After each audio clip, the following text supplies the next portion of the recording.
In this week's conversations with Brooke and her daughters, Brooke Shields opens up about the emotional journey of becoming an empty nester and offers heartfelt advice for parents preparing to watch their kids take flight. Both of Brooke's daughters attend Wake Forest University, and her oldest even interned right here at WXII 12, making this topic really hit close to home. Where do you want to cry? Do you want to cry in an airplane with strangers, or do you want to cry in the car? I was like, I think I'm better off in the car. So we drove back to New York. Brooke Shields talks about the drive many parents dread, dropping the kids off at college. Both of her daughters attend Wake Forest University. Her daughter Rowan is a senior at Wake Forest. During the past few months, Rowan has been an intern at WXII 12, and she gave her mom a tour of our station. This is where the magic happens. This is the newsroom. Rowan loved Wake Forest from the moment she toured campus. Walking onto campus, I was like, oh, this place is really awesome. Greer is a freshman who wasn't quite as certain, but ultimately decided on Wake as well. The city's always going to be there. I might as well, kind of take a risk and try it. And I have never been happier, and I'm really glad I did not. She made me promise. She made me promise that she could come home, transfer out, that she could transfer out, that she could go to NYU. You've got to promise me, Mom. Promise me I can come home. Promise me I don't have to stay there. Promise me. While the sisters love college life, Brooke has struggled with the thought of no longer being the center of their world.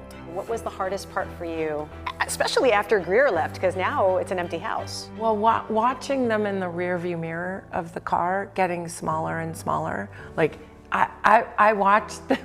I thought I was apoplectic. I had to put a book on tape in my ears. I had to do needlepoint. I had to have music on. I needed to obliterate all of my senses because my world had just completely shifted. Brooke has learned to adjust her mindset on how she fits into their lives now and has this advice for soon-to-be empty nesters. Let yourself feel absolutely everything and just be there when they need you, but don't make this about you.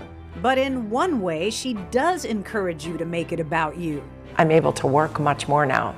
I'm able to go on location for 4 months, and I don't have to worry about missing them or being, not being there. So the positive, I think, is that you do get more time to sort of further your ambitions. There's also another kind of work she's had to do since the girls left the house: relationship work, reintroducing herself to her husband of 24 years, Chris. For that many years, it's all been about them, and it's all transactional. It's like, okay, you've got to do this, you do pickup, I'll do this, get the babysitter to do that, blah, blah.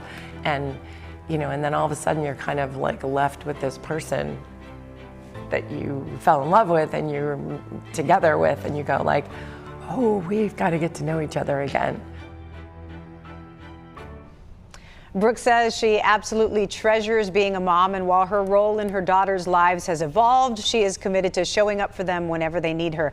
But sometimes her daughters may feel she needs them. Head over to the WXII 12 News Facebook page for an exclusive video of her girls talking about having to mother their mother. That was such a fun conversation and interesting from their perspective. Have you been able to connect with your daughter too, like this? Absolutely, and I loved interviewing her for that reason, because we're kind of in the same life stage. So yeah, a lot of commonalities there. That's awesome.